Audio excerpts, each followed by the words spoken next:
Okay, so tonight's update is highlighted by the class. Can you hear me? Am I okay? Is highlighted by the class of 2021. So in a moment, we'll get to share with you the details of senior week festivities as well as graduation festivities as we make the most of our chance to organize these special events for our seniors before this year comes to an end. We are also happy to report that today marked the beginning of the second full week of in-person teaching and learning for our EHS students. Also on our agenda for this evening is sharing the Excellent Speakers series we have planned for the district celebration of Asian American Pacific Islander Month, and providing updates on EHS athletics, our attendance, learning choice percentages, and the most recent COVID data. We will conclude with the details of a mobile vaccination clinic that will be available to our students on May 21st and June 4th. But to start, I'd like to make a quick message about our. Did you hear that?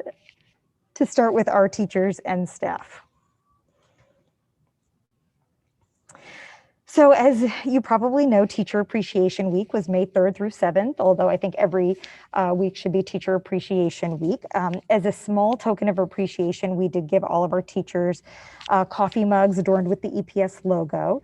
Teacher and Staff Appreciation Week was also made very special and meaningful by the work of our school leaders and our parent-teacher organizations.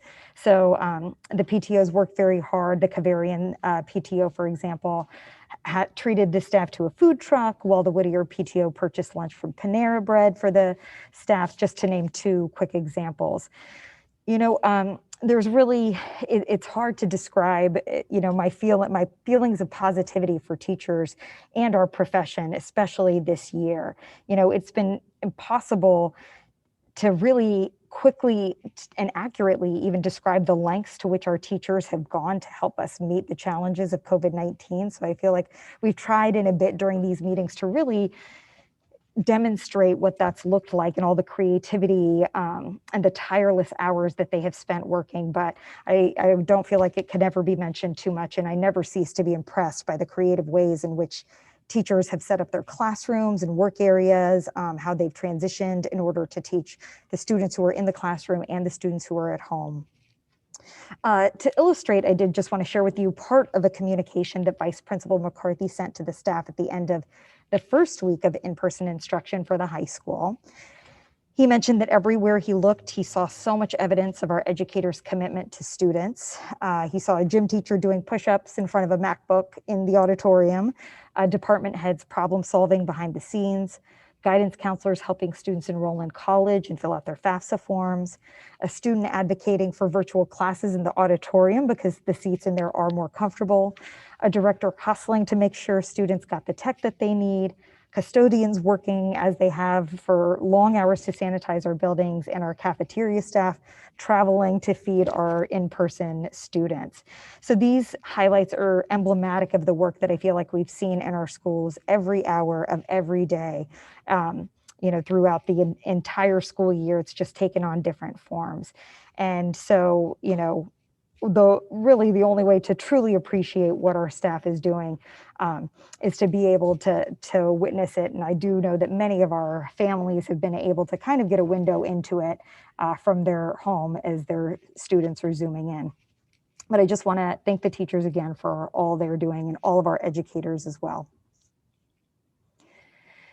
So turning our attention to the class of 2021, Everett High School has planned a festive schedule of senior events. Senior week will begin on Tuesday, June 1st with a luau at the Kowloon restaurant, which has a large outdoor space that is perfect, you know, for safe and fun social setting. On Tuesday, June 2nd, seniors will be treated to an ice cream and taco truck as a lead-in to their EHS virtual talent show that will showcase our students' varied and considerable talents.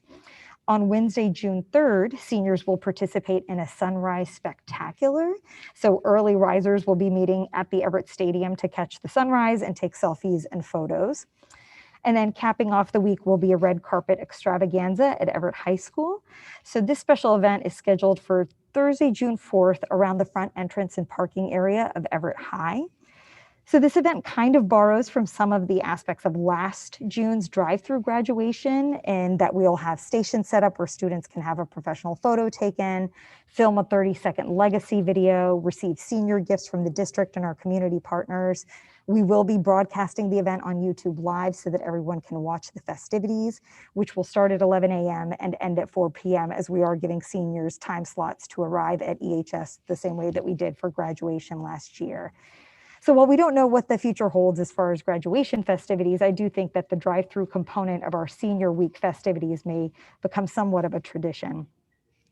The following week, we have Scholarship Night on June 8th, which will be held via Zoom for the second consecutive year. And of course, the culmination of all of these events, which is our graduation ceremony on the 9th. So our graduation ceremony is set for Wednesday, June 9th at 6 p.m. inside Veterans Memorial Stadium with a rain date of June 10th.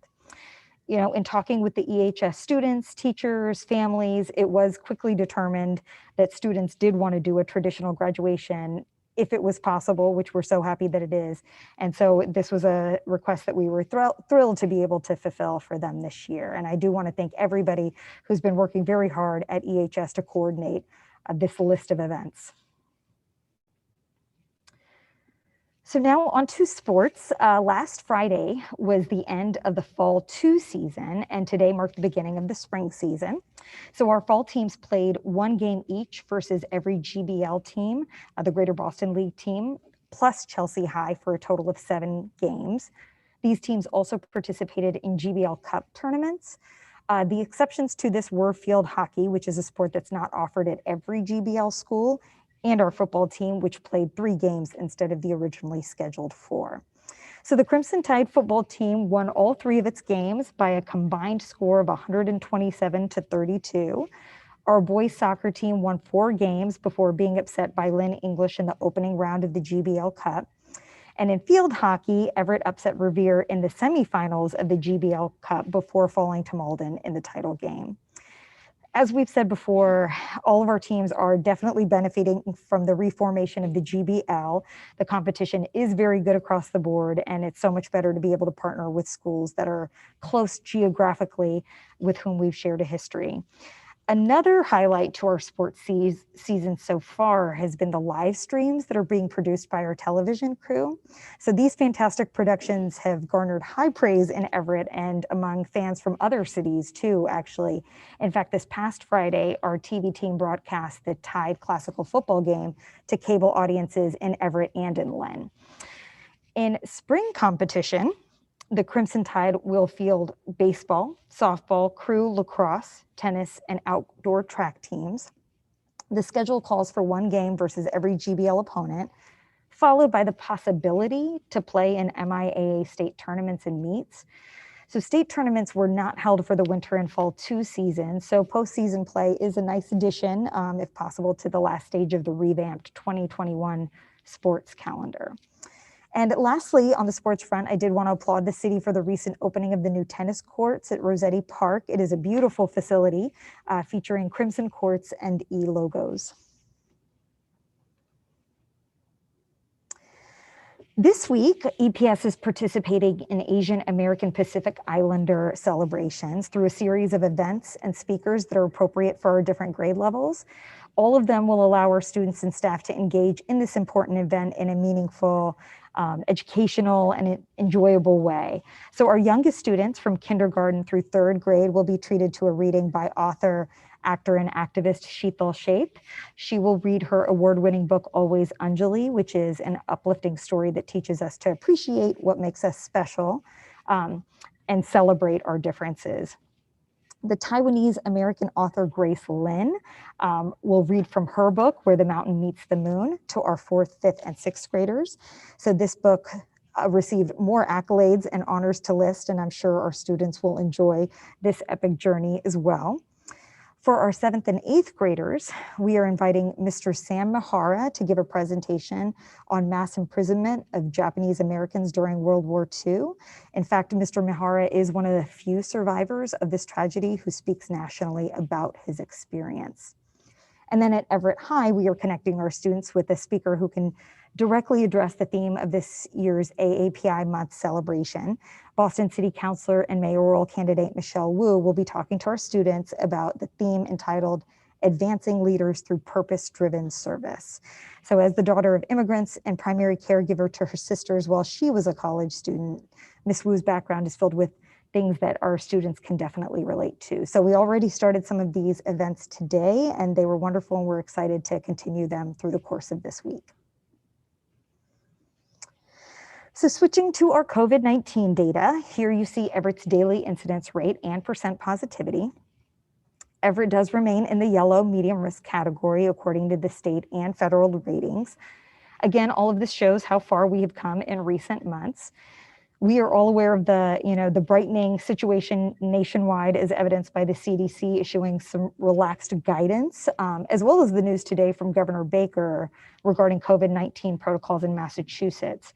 As encouraging as this all is, we will continue to remain vigilant in our safety measures at school, and we will share more detailed information with families soon about how the new guidance will impact any school procedures if it does.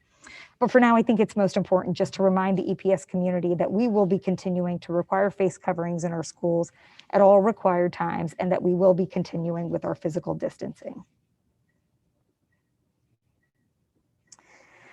So another data point that we look at is the number of confirmed cases for school-aged children. So here we see the month-by-month totals of not students necessarily, but our children ages 0 to 19, whether they're in our schools or not. We've seen cases, as have all districts, since the in-person rollout began. But it is useful to note that the totals are far lower than in January and February when we were effectively in a fully remote model. So we do think that that is somewhat promising. Obviously, again, we're doing everything in our power to limit the spread of COVID in our schools and classrooms, and that will not change. We will always follow the guidance, but we will, be more conservative in order to make sure that we are, remaining as safe and keeping our students and staff as safe as possible. Our pool testing is a helpful part of our prevention efforts too. So this slide shows our participation levels, which while modest, they have definitely risen over the last 3 weeks. I think I reported on this last time when we were only 2 weeks in. We do administer the pool tests on Monday, and as we have discussed in the past, the test is free, it is fast, and it is painless. And even though we are nearing the end of the school year, I definitely would still encourage families and staff to participate in this useful mitigation measure, because the more participants we have in it, the better. These slides show our final breakdown of students who have chosen to attend in-person classes or remain in remote learning. So district-wide, 60% of our students have returned to buildings, while 40% continue to participate in e-education. Among our high school students, remote education is easily the preferred model at approximately 75%. While the opposite is true with the pre-K through 8th grade level, where 66% are back in classrooms compared to 34% who are remote. So when we look a little deeper at the pre-K through 8 breakdown, this shows that in-person was the more popular choice at the elementary level. As we did discuss at our last meeting, the numbers did move closer to 50-50 as we got into the middle school level. We suspect that some of the reasons that prompted 6th, 7th, and 8th graders to stick with remote learning were also motivators for our high schoolers as well. So namely, there just aren't that many days left on the calendar, and it is not the best time to rearrange plans. And of course, many of our high school students work, which is a larger topic of conversation and which is definitely forcing educational leaders everywhere to think about what aspects of the COVID experience might not only have permanent ramifications, but also potentially even permanent solutions in being innovative in the way we provide instruction. Our outreach efforts were thorough, and I did want to thank our school leaders and our teachers for making sure their students were aware of the learning choice they had. I credit the school leaders and their staff for reaching out to families in a variety of ways, including parent and student portals, information session and webinars by grade level, and translated robocalls and emails. And while I touched on this during our last meeting, I definitely wanted to stress it again, that the percentages of students who have returned to a school, classroom, a grade, or just our district as a whole is just that, a number. There was a choice for families who have weighed any number of considerations, from some that are practical to others that are more serious when deciding between remote and in-person. And so we do want to just reiterate that we support all of our students and all of our families. There was no right or wrong decision in this. And the fact that we were able to provide this choice is what really matters, and that our teachers have skillfully managed the challenges of teaching students both in person and at home is also very important to us as well. And then finally, to wrap up tonight's update, we are pleased to be part of a desperately needed effort to bring the vaccine to underserved communities in Massachusetts. So Tufts Health Plan and Harvard Pilgrim Healthcare have joined forces to start something called Mobile Vax, which is an initiative aimed at delivering the COVID vaccine to disproportionately impacted communities and non-English speaking populations. I do want to thank committee member Almeida Barros for initiating this partnership with the Everett Public Schools. The Mobile Vax will be coming to Everett High School on Friday, May 21st and on Friday, June 4th. Registration and consent forms will be sent to our students. Both the consent form and the signature pages on the intake forms must be filled out prior to a minor receiving the vaccination unless they are accompanied by their parent or guardian on that day. First doses will be administered on May 21st from 8 a.m. to 2 p.m. for EPS students, and on Friday, June 4th for EHS seniors. It's part of senior week, and also we'll be opening it to members of the community at that time.